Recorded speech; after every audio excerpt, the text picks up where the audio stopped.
La Voix des Bulles présente le One A Club, le podcast BD bimensuel qui est en avance sur son retard habituel.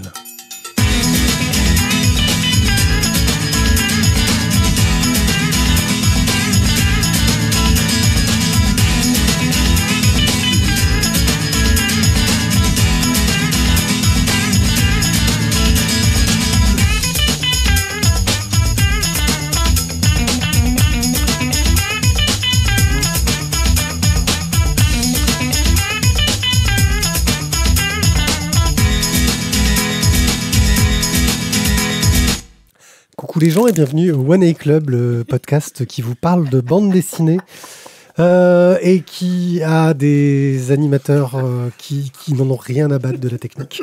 Voilà. Et qui font bouger des trucs sur les micros et qui mettent pas de casque pour écouter les jingles et qui font que dalle. Heureusement, je suis One A Pied et je suis là... pour préparer. Ah, Azertov dit qu'il a tous les titres. Il est prêt. Bravo. Bravo. Super.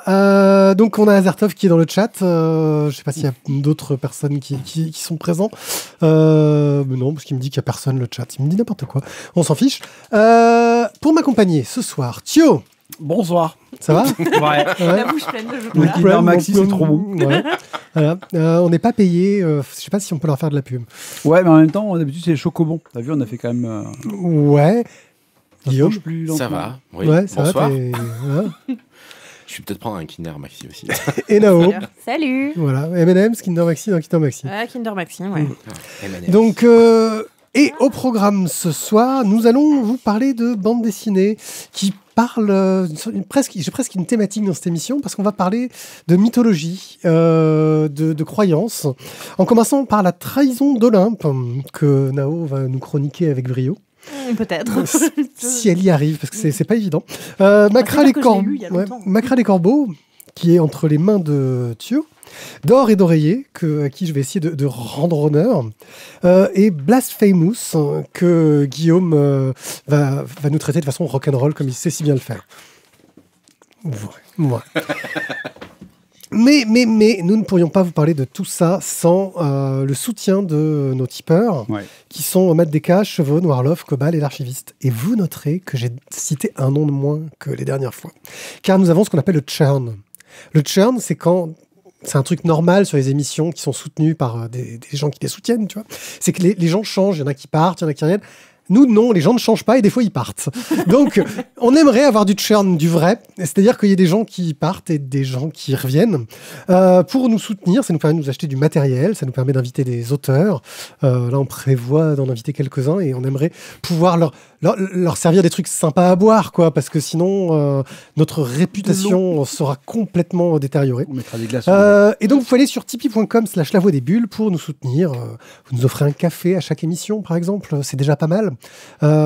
Et puis, bien sûr, vous pouvez aussi parler de nous autour de vous et faire connaître notre podcast si vous aimez nos réflexions autour de la bande dessinée. Et on commence tout de suite avec la trahison d'Olympe. Et c'est le moment exact où ma tablette décide de s'éteindre, de Jean Dalin au scénario, au dessin et à la couleur, chez Sarbacane pour 27 €. Nao. Alors, déjà, je vais donner ça au garçon. Hop là. Alors, la trahison d'Olympe, c'est un peu perché. C'est un album qui est très très grand. C'est un album que j'ai trouvé très très très beau, mais c'est un album qui est très très perché. Où on va suivre l'histoire d'un jeune homme qui doit aller apparemment livrer une lettre mystérieuse à une femme mystérieuse du nom de Olympe dans une usine mystérieuse qui appartient à un certain Carlus Tretrus. Donc voilà, on n'est que sur des gens qui sont un peu mystérieux. Et, Carlus Tretrus, bon, ça vend du Carlus rêve. Tretrus, voilà, on comprend le sous-ton. Hein. On sent que ça va être le gros méchant de l'histoire, même s'il est mort. Bref. Tadam, vous inquiétez pas, on le sait très rapidement, ce n'est pas un spoil. Et donc, en fait, voilà, on va suivre le parcours de notre personnage principal et de son ami à travers les méandres de cette usine, parce qu'il doit livrer cette lettre à cette femme. Et en fait, c'est un prétexte pour raconter sur le chemin toute son histoire à son copain et l'histoire qu'il y a avec cette femme. Et on ne sait pas tout, hein. C'est un peu le grand mystère, quoi. Hein. Donc l'histoire, elle est un peu loufoque, elle est un peu perchée. Le concept aussi est complètement loufoque et perché. Les dessins sont vertigineux, c'est des décors vraiment vertigineux. C'est vraiment une lecture qu'il faut prendre le temps pour la regarder, l'explorer visuellement. Il se passe plein de choses. Et au niveau du texte, en fait, presque, c'est pas comme si on s'en fichait, mais presque, en fait. Enfin, disons que l'histoire est un prétexte aux divagations un peu oniriques de nos personnages. Donc moi, j'ai beaucoup aimé parce que j'ai trouvé que c'était un peu poétique, un peu méditatif. Et puis, on se plonge complètement dans les dessins, en fait, qui sont assez fous. Et le fait est quand même qu'on apprend qui est Olympe, on apprend qui est Carlus Magnus, et puis on n'apprend pas encore, Trétrus, pas Magnus, c'est qu'à un moment donné, il l'appelle Magnus, je crois, c'est pour ça. Mais oui. Et c'est l'école. C'est ça. Mais bref, c'est plein de mystères et en fait, je pense qu'on aura le fin mot dans le tome 2 parce que c'est un tome 1 sur 2. Mais disons que voilà, tous ces petits personnages sont entremêlés les uns aux autres, mais le propos principal du bouquin, c'est vraiment de voyager dans cette espèce d'usine complètement folle et abracadabranque dans lequel on doit aller d'un point A à un point B, mais voilà, c'est le formulaire 47B, quoi. C'est-à-dire que c'est impossible d'atteindre cet objectif. Oui, surtout que suite à la mort de Carlus Trétrus, toute l'administration déconne, quoi. Voilà, il n'y a plus rien qui fonctionne comme il faut, quoi. Donc c'est la croix et la bannière pour livrer cette lettre qui contient certaines choses, mais on ne sait pas trop. On le saura plus. On se doute un peu plus à la fin. Voilà. Thio, pour toi, c'est un peu plus frais. Effectivement, c'est très frais. C'est frais. Je l'ai lu aujourd'hui, hier et aujourd'hui. Ça fait dans ce sens-là. Alors, j'ai trouvé qu'effectivement, alors, sur le côté barré, là, par contre, je ne peux vraiment pas te contredire. C'est barré. Moi, au début, je me suis vraiment cru dans du Beckett à relire, tu vois, en entendant Godot. Deux gars qui sont en train de te raconter leur life et tu te dis mais c'est ok, les mecs ils sont en train de se balader dans les conduits mais en même temps ils papotent tranquillou pilou, ouais, peinard quoi. Les mecs ils sont en train de rentrer mais pas par la bonne porte, enfin. Et effectivement tu retrouves avec les formulaires à la con, les trucs machin. Non mais attendez, si vous avez mal écrit votre formulaire, dans ce cas-là vous devez retourner prendre un papier, refaites un formulaire, mais vous m'en redonnez un? Non, j'en ai plus. Maintenant il faut aller voir machin pour avoir le formulaire. Bon, l'histoire est clairement folle, mais les dessins le sont tout autant. Et les dessins, dans le bon sens du terme. Oui, vous avez des doubles pages complètes avec des grands décors. Et en fait, ce qui est jouissif, c'est de prendre le temps. Je vous dirais pas à la loupe, mais quand même presque de regarder dans les petits détails tout ce qu'il a pu rajouter. C'est assez ouf. Et même au niveau des perspectives, il y a des moments où tu as du mal à... Il faut que tu prennes ta bande dessinée, que tu recules. Alors peut-être que c'est ma quarantaine qui me fait mal aux yeux, hein, mais j'ai pris du recul pour essayer justement d'avoir... Quarantaine bien avancée. Ta gueule. Et du coup, pour vraiment avoir un bon recul et prendre vraiment toute l'ampleur du dessin, et même voir réellement la perspective, pour voir qu'est-ce qui est devant, qu'est-ce qui est derrière, et comprendre ce que tu vois, parce que c'est... Pouf. Alors, je ne dirais pas que c'est un coup de cœur, clairement, parce que c'est trop fou. Mais fou dans le bon sens du terme. Mais donc, je peux pas vous dire j'ai aimé, j'ai pas aimé, j'ai été surpris. Il y a des trucs de malade dedans au niveau du dessin, mais au niveau de l'histoire en elle-même, c'est un peu de l'absurde à des moments. Et cet absurde-là, même si j'aime beaucoup, c'est en 2 tomes. Alors du coup, je vais faire mon dictateur, mais sur cet absurde, je vais attendre le 2e tome pour me dire waouh, c'était... Plus c'est absurde, plus j'ai raison. Ou c'est parce que ta raison est absurde, mais bon. Voilà, dans tous les cas, vraiment un peu une sorte d'ovni, mais un bel... Je fais coucou au chat. Ok, c'est super, fait coucou au chat.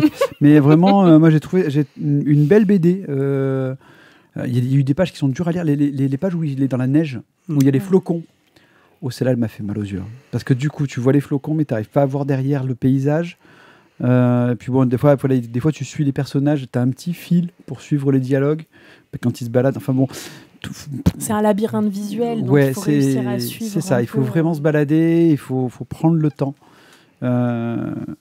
une belle bande dessinée et vraiment un truc barré, mais vraiment très agréable. Guillaume. J'ai pas grand chose de plus à rajouter. C'était effectivement une drôle. Micro, s'il te plaît. Ah, je suis trop loin. Ouais, vas-y. C'était effectivement une drôle d'expérience en fait. Et je m'attendais pas forcément à ça quand je l'ai ouvert, donc j'ai eu pas mal de mal à rentrer dedans.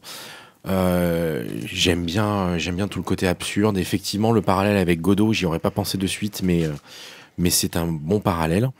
Et mais voilà, par contre, moi j'ai eu du mal par moment. C'était trop dur de suivre notamment toutes les doubles pages où ils continuent à discuter, où en fait la discussion se fait à travers tout le décor. Où pour simuler le fait qu'ils avancent, en fait, ils sont en plusieurs exemplaires dans la double page. Le fil de discussion qui relie les bulles entre elles fait que c'est pas toujours évident de trouver le bon ordre de lecture. Étrangement, au final, on s'en sort bien et on y arrive. Parce qu'en fait, on s'en fiche. Mais non, mais l'important, c'est de choper les éléments principaux, puis le reste, tu les laisses divaguer, quoi. Ben ouais, enfin je sais pas, moi j'aime bien comprendre ce que je lis aussi, tu vois. Oui. Donc non, je m'en fiche pas. Et mais voilà, après, je crois que ce qui résume bien le truc, c'est sympa, mettez votre nez dedans, prenez le temps de le faire. Et ben faites-vous surprendre parce que c'est vraiment une drôle d'expérience. Moi j'ai été un peu bloqué dans un premier temps par mais qu'est-ce qu'il veut nous raconter et je pense, c'est ce que disait Mathieu sur le dessin, c'est que parfois il faut qu'on prenne du recul, et j'ai l'impression que c'est pareil sur la narration et sur l'histoire.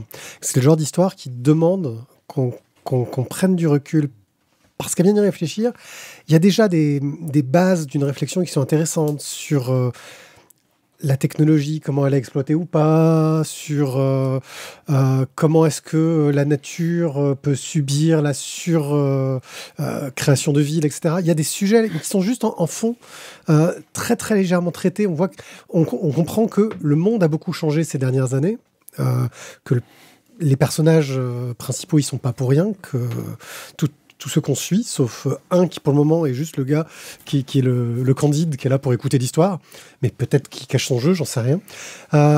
Et je sens que ça veut en dire plus, mais que c'est qu'un tome 1. Vraiment. Et qu'on manque de recul, on ne peut pas voir la fresque en entier pour comprendre ce que ça veut nous raconter. J'espère que c'est ça. Parce que sinon je serais vachement déçu sur le tome 2, mais c'est ce que ça laisse sous-entendre, et dans ce cas-là on aurait le fond et la forme qui se marient vachement bien, et moi c'est ce que j'adore, parce que techniquement ce côté qui est à la limite de l'abstrait par moment, mais quand on regarde de plus près on se rend compte que non, c'est pas abstrait en fait, ça nous montre des choses qu'on peut comprendre, mais qui demandent une analyse, une réflexion. Très curieux, je sais pas quoi, enfin ça m'a laissé très con comme bouquin. Je l'ai fini, j'ai fait qu'est-ce que je viens de lire? Qu'est-ce que c'est que ce truc? Où je le classe voilà. C'est ça que j'ai trouvé trop cool. La trahison d'Olympe de Jean Dalin, au scénario, au dessin, à la couleur, chez Sarbacane pour 27 €. On reste encore dans la mythologie, mais une mythologie plus proche de nous, avec Macral et Corbeau de Guy ou J ou G, on ne sait pas trop comment prononcer, au scénario, au dessin et à la couleur chez Glénat pour 20,50 €. Donc c'est une histoire qui se déroule en plein hiver, on va dire au lendemain de la Révolution française. On va suivre deux prêtres réfractaires et qui sont obligés de se balader avec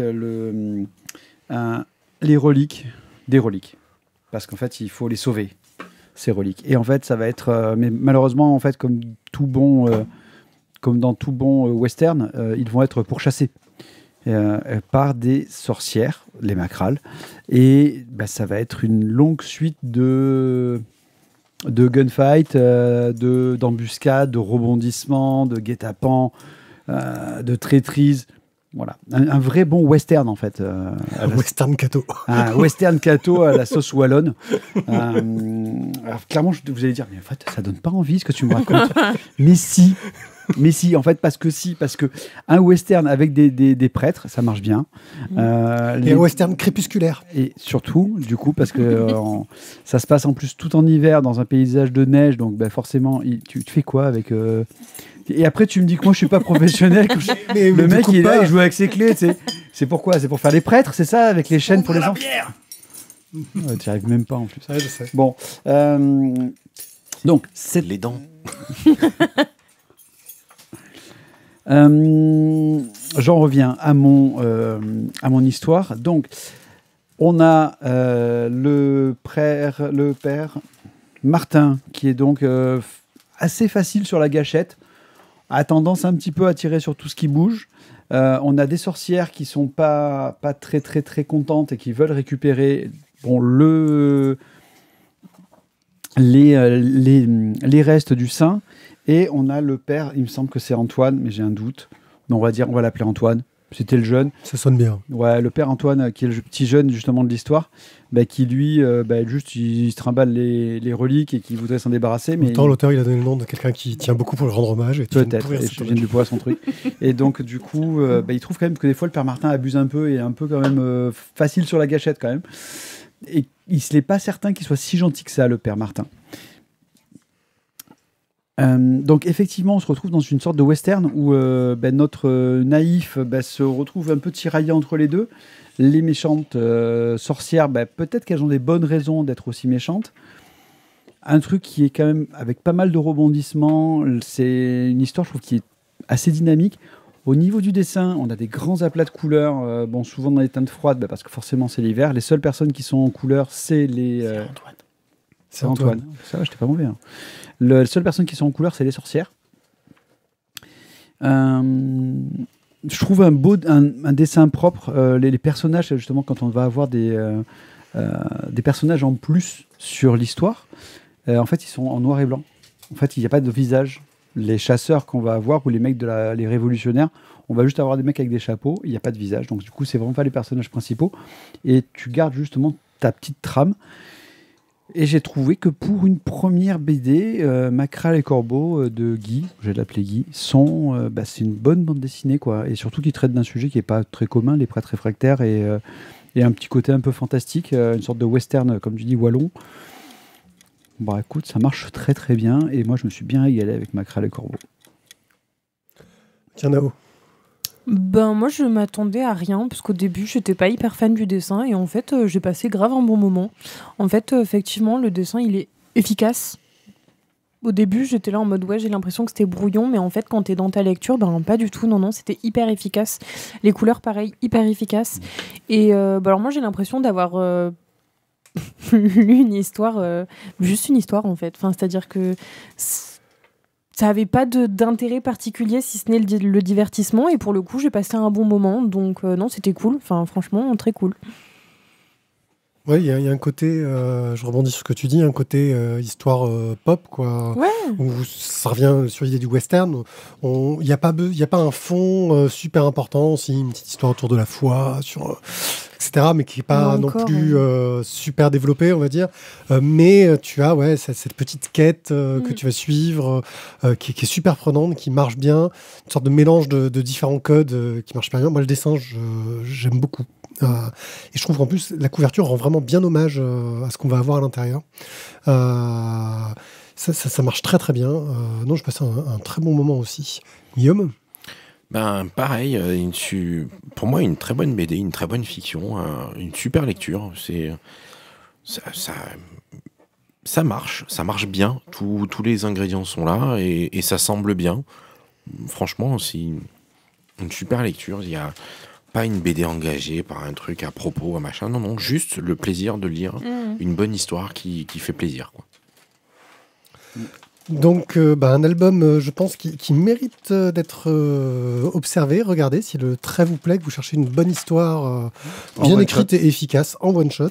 C'est Macral et Corbeau de Guy, chez Glénat, pour 20,50 €. Ah oui, juste une chose, c'est Macral, donc c'est les sorcières en wallon. D'accord. Et les corbeaux, c'est pour les religieux.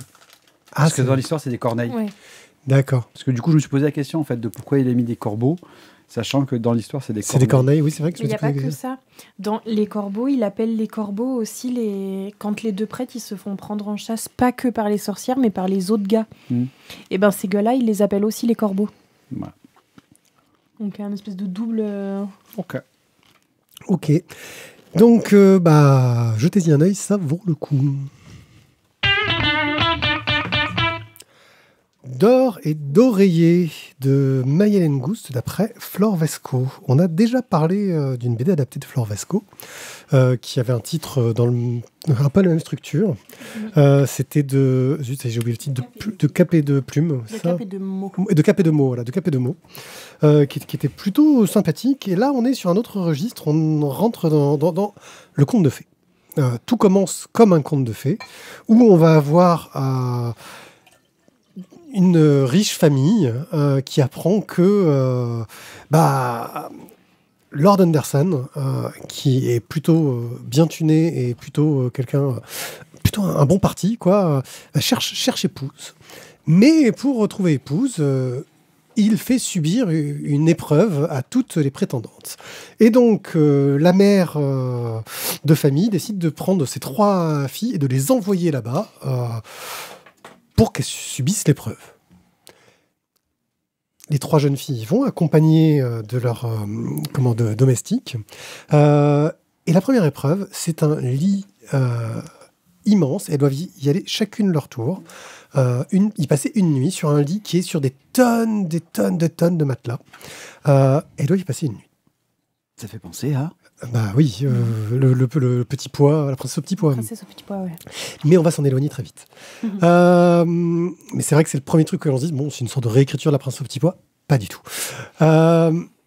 Et là, on va voir donc que la première des sœurs y passe, revient, et première question de Lord Anderson, comment s'est passée votre nuit? Et là, la personne lui répond, et on voit qu'il lui fait un petit commentaire en général plutôt pas super agréable pour dire, vous pouvez rentrer chez vous. La deuxième sœur y passe, dit totalement autre chose sur comment s'est passée sa nuit, et reçoit aussi un commentaire plutôt pas cool. La troisième de même. Et donc, elle se décide à partir un peu offusquée par le comportement de ce lord qui, franchement, est un beau connard, etc. Mais lui, il dit, mais vous êtes venu à 4 ? La 4e peut aussi participer. Et ils vont donc demander à la domestique, dont j'ai oublié le nom parce que je suis nul pour les noms des personnages, de participer, elle aussi, au défi. Et bien sûr, elle va y réussir. La question, c'est que très très vite, on va se rendre compte qu'on est dans des questions d'intimité. Des questions sur le corps, sur l'intime, sur que font les jeunes filles dans leur lit la nuit.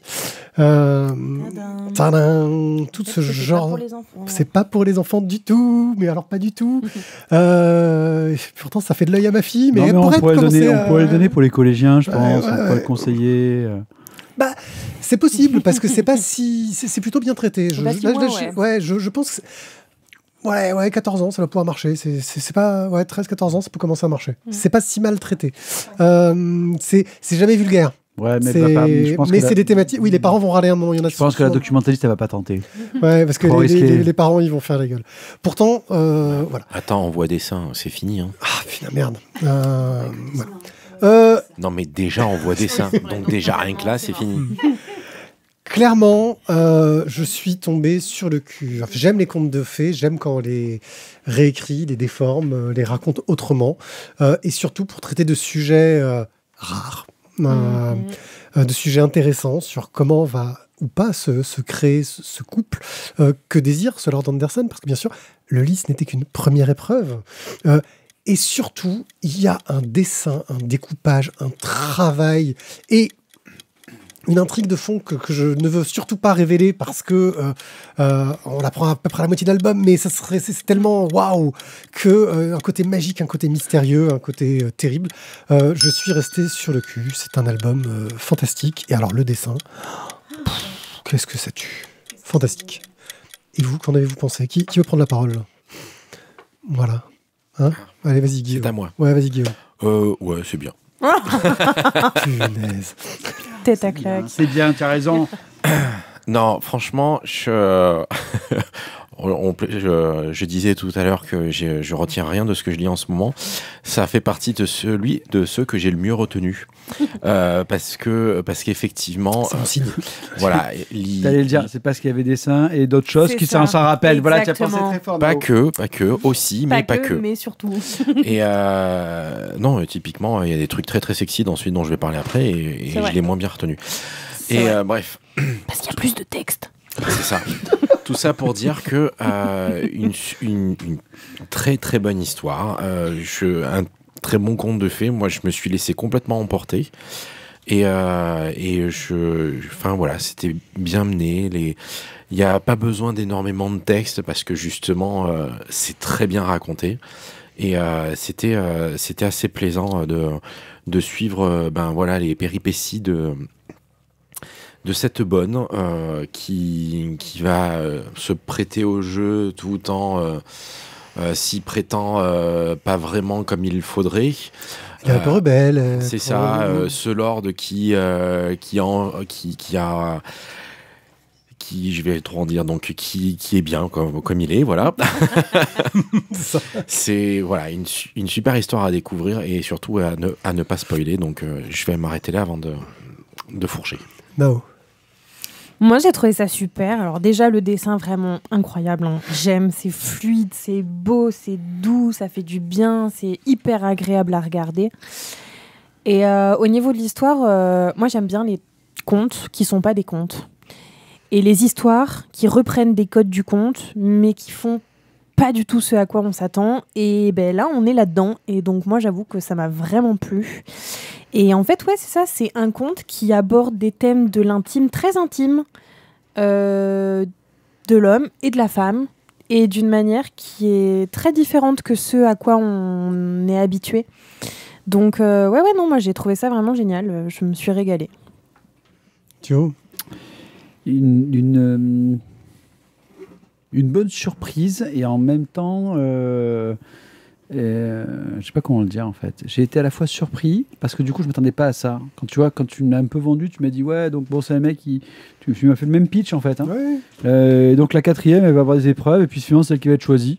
Ok. Moi, je commence à lire, je me dis, bon, ok, il va y avoir des épreuves. Et en fait, je ne m'attendais pas du tout, justement, à ce côté très intime. Mais tu ne peux pas raconter autre chose quand tu le pitches. C'est ça qui est compliqué. Non, mais heureusement.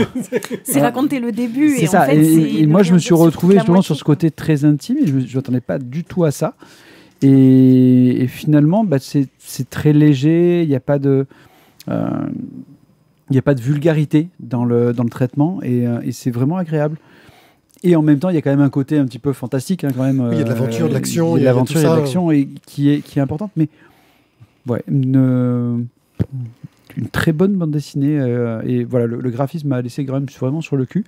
Je serais curieux de savoir voilà, comment est le roman de Flor Vesco au départ. Parce que du coup, c'est peut-être pas mal à lire aussi. Je pense tu parlais de contes de fées, mais je pense qu'on va à la base du conte de fées. Je veux dire, je ne vais pas refaire le psychanalyse des contes de fées.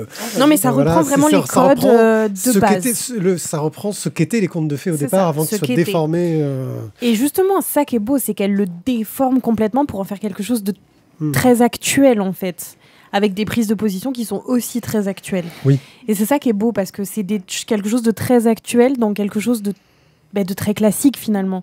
Donc, non, bravo. Alors, ici, tout le monde avait coché un coup de cœur, même Thierry qui n'est pas là, sauf Guillaume et Nao, mais à vos propos, j'ai du mal à... vous mettez le coup de cœur ou pas ? Moi, oui. Guillaume non, mais tu peux faire ton... Oui, je veux bien laisser passer un coup de cœur. C'est vrai que c'était laisser quand même passer, une ça super fait genre... Oui, non, mais il mérite quand même. Je me suis pas posé la question au moment où j'ai coché ma case, disant que je l'avais lu, mais si, ça mérite un coup de cœur quand même. Donc, D'or et d'oreiller de Maïlène Gouste au scénario, dessin et à la couleur, d'après le roman de Flor Vesco, chez Rue de Sèvres, pour 20 €. Et c'est pas cher, ma bonne dame. Non, clairement. Surtout pour le nombre de pages, finalement, je pense que ça peut marcher dans le top de Tizak, ça. Il a ça mis, fait un prix à la page très correct. il a lu alors qu'il savait qu'il serait pas là pour en parler, tu vois. Blasphemous avec un A de Mirka Randolfo au scénario et au dessin et assisté par Gianluca Papi pour la couleur chez Glénat pour 19,50 €. On reste dans la mythologie, Guillaume. mythologie, disons. Alors, je propose cette BD tout simplement parce que j'aime beaucoup, beaucoup le dessin de Mirka Andolfo.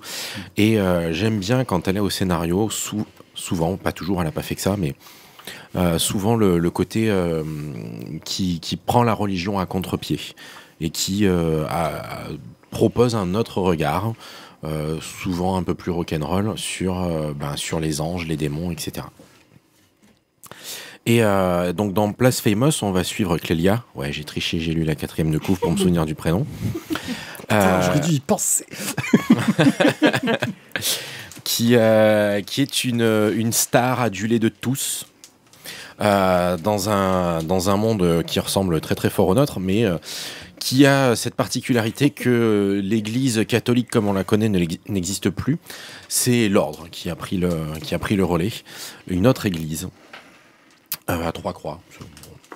Et donc, cette Clélia a la particularité d'être en mesure, grâce à l'amour et à la foi que tous ses fans lui portent, vu que c'est une élue, de faire des miracles.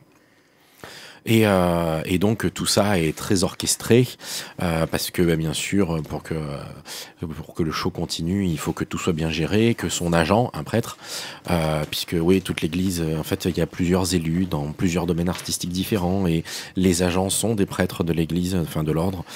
Bref, tout ça est imbriqué, l'ordre, la célébrité, les élus, et on va suivre donc le parcours de Clélia et en apprendre un peu plus sur qui sont ces gens. Et donc je vais pas en raconter de trop parce que sinon je vais tout. Si je peux raconter pourquoi le 3e personnage est là, parce que Clélia, comme beaucoup de célébrités, à un moment donné commence à perdre pied et elle a besoin d'une psy pour l'aider.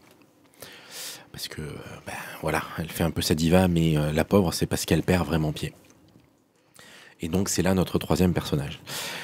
Donc on va suivre les péripéties de tout ce petit monde-là à travers tous ces questionnements sur la célébrité, sur l'église, sur la religion, sur plein de sujets.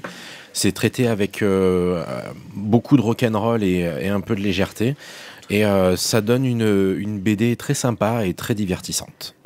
Donc voilà, après le dessin de Mirka Andolfo, je ne m'étendrai pas dessus puisque comme je vous l'ai déjà dit en début, moi c'est un dessin que j'aime beaucoup, j'aime énormément son côté très sexy, puisqu'on parlait de seins tout à l'heure, même si là en fait à part des décolletés finalement on voit pas de seins. Non, elle est soft. Hein. Ouais non, elle est soft. Mais bref, voilà, je pense que c'est une BD qui vaut le coup d'être lue. J'irai personnellement peut-être pas jusqu'à mettre un gros coup de cœur, mais c'était quand même un très très bon moment et ça m'a fait plaisir de le lire et de retrouver Mirka Andolfo. Thio ? Alors d'une part, Mirka Andolfo, c'était déjà aussi pour ça qu'on avait lu Sweet Paprika. J'avais Pepper, mais c'était le Paprika, c'était pas loin. Il y a un petit côté quand même INS dedans, pour les... Voilà, avec donc nos chers démons qui ont quand même toujours un petit rôle à jouer, les anges avec qui on se fait quand même bien chier, donc du coup il faut quand même un petit peu mettre justement de piment dans notre vie, et finalement Blasphemous est présent, ils sont là pour faire le taf et justement vendre des choses, ils te vendent du miracle. C'est bien mené, c'est drôle, je trouve que les atermoiements de Clélia sur son existence, sur sa loose intégrale et sur ce qu'elle voudrait vraiment être, elle, c'est à la fois des fois un peu triste et en même temps drôle, parce qu'il y a des moments où quand elle fait ce qu'elle veut sur scène, c'est pas facile quand même d'être une star, voilà, donc c'est pas donné à tout le monde d'avoir des beaux textes. Donc un bon moment, je dirais pas jubilatoire, mais un bon moment drôle. Tu passes un moment agréable et avec des trucs qui sont quand même assez fun. Voilà, les dirigeantes du prêtre sont, je trouve, les 3 dirigeants restants sont très très très drôles sur leur occupation, parce que vraiment, je te dis là, j'ai eu l'impression de voir une partie d'INS et une discussion entre démons, démons, ouais. entre princes démons du cercle qui se font bien chier dans leur vie. et qui cherchent des occupations. Voilà. Mais vraiment, une bonne bande dessinée. Agréable.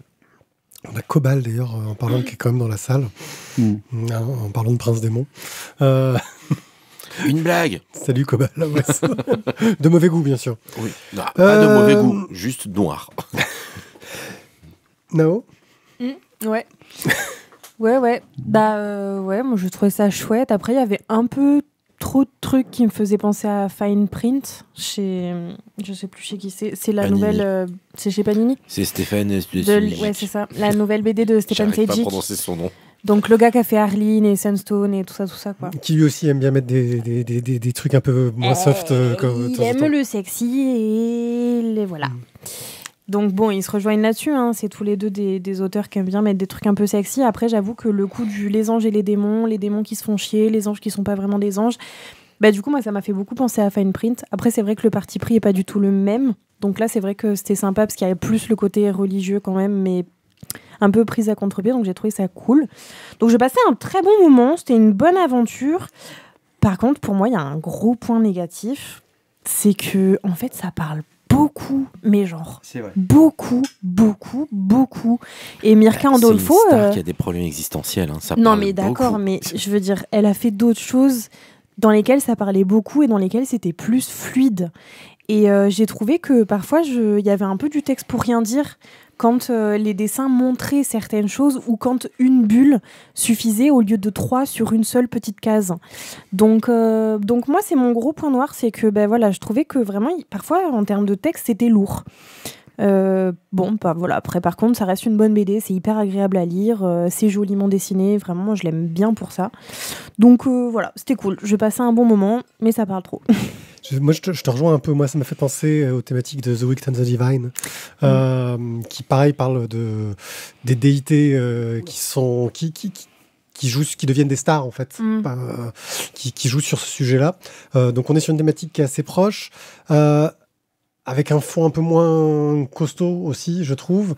Moi, ce qui m'a plus gêné, c'est que je trouve que parfois, au niveau de la narration, ça manquait un peu de clarté, de lisibilité. On s'y perdait un peu, on savait pas trop. J'arrive à comprendre ce qui se passait parce que ça reste assez clair, mais j'avais tendance à me perdre un peu dans la lecture. Je passais un moment sympathique, hein, c'est pas mauvais, mais je vais pas en garder grand-chose. Voilà. Blasphemous de Mirka Andolfo, assisté par Gianluca Papi pour la couleur chez Glénat pour 19,50 €. Tu as un souci de prononciation parce que tu fais des et du coup c'est compliqué pour comprendre les noms. C'est vrai. Je devrais je t'assure que tu peux un peu plus fluide, je pense que c'est mieux quand même. Je vais tenter d'être plus fluide. Ah voilà, fais de la SMR s'il te plaît. Mirka Andolfo, assisté de Gianluca Papi. C'est pas mal. C'est pas mal ça. Je garde. Ok. Eh bien, nous allons rester dans la subtilité et la délicatesse avec un œil sur The Diplomate. Mais qu'est-ce que c'est donc, dis donc ? The Diplomate, la 2e saison. Et je viens de la voir, tu aussi, mais nous allons parler de la série car nous n'avons point encore parlé dans ce podcast. Du tout, et pourtant elle est super bonne cette série. Ouais. Donc, La Diplomate, c'est une série sur Netflix. Netflix, oui. Ouais, Netflix, ouais. Alors, la création est de Deborah Kahn. Deborah Kahn, elle a travaillé sur À la Maison Blanche, sur Grey's Anatomy. Bon, voilà, je dis pas que c'est là. Quand même. Ouais, quand même. Quand même. Donc, elle sait mélanger les histoires politiques et les histoires de cul. Parfait. Putain, toi, t'es réducteur. Toi. Ça parlait de cul, Grey's Anatomy? C'était pas une histoire d'hôpital? Non. Non, parce que- vraiment pas. Hein. Entre deux opérations, il couche aussi. Alors, qu'est-ce qu'on Pas pendant, rassure-moi. Ils essayent. Ils en parlent, mais ils ne le font pas. On va suivre donc Kate Wheeler. Kate Wheeler, qui est donc qui est nommée ambassadrice des États-Unis. Elle rêve de repartir, être ambassadrice en Afghanistan, parce que elle veut du fight. Elle veut être vraiment dans le combat, dans la guerre. Elle veut en avoir plein les mains. Elle veut que ça gicle. Et en fait, elle se retrouve nommée pour être ambassadrice à Londres.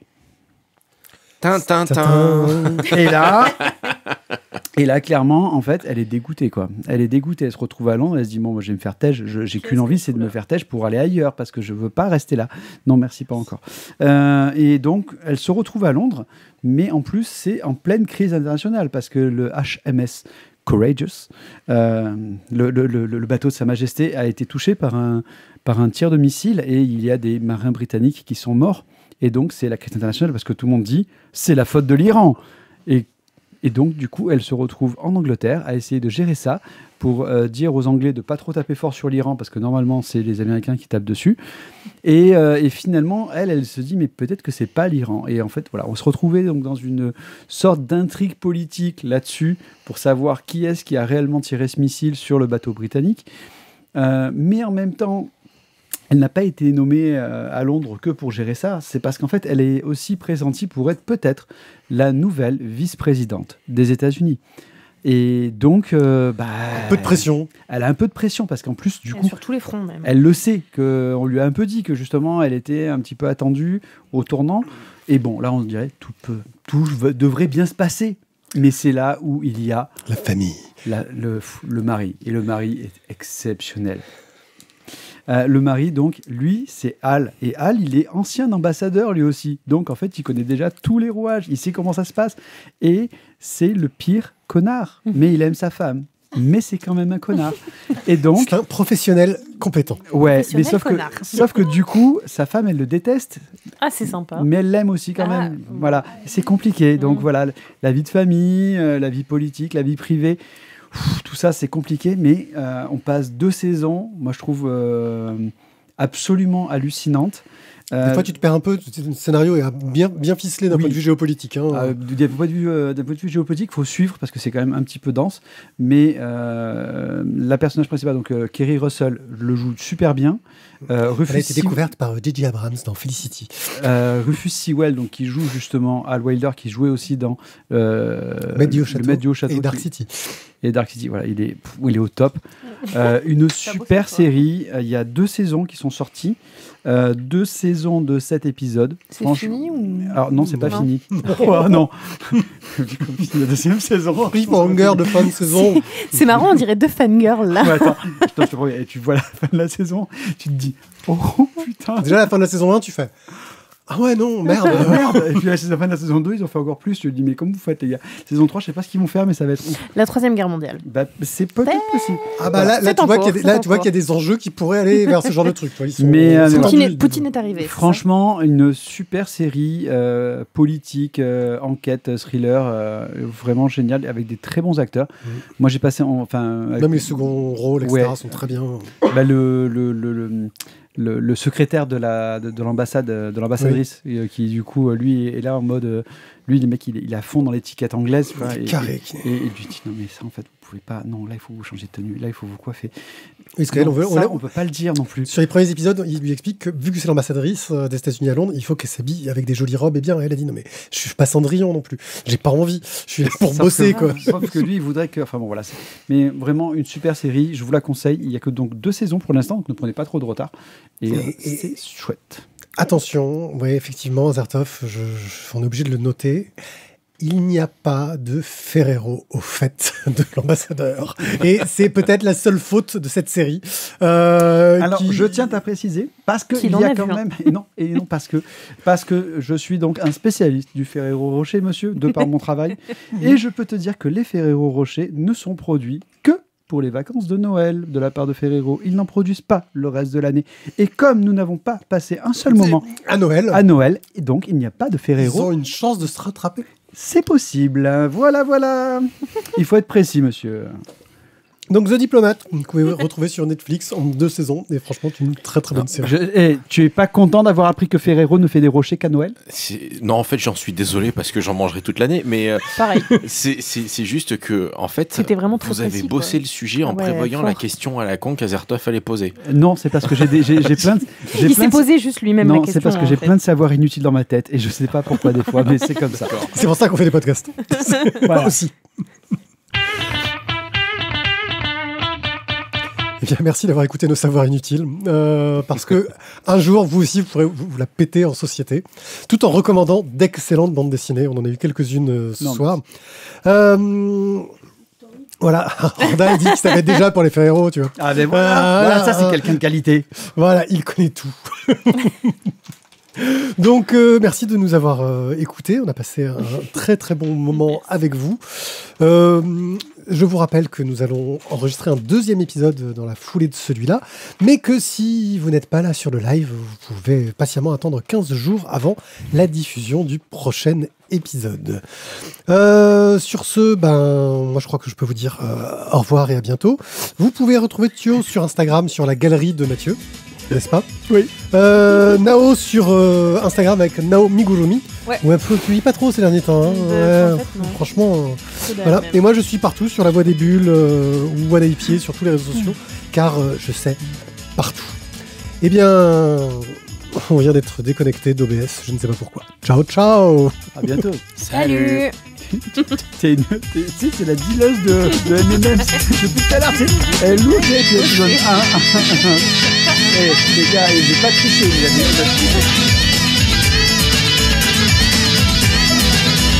Tu l'as ramené.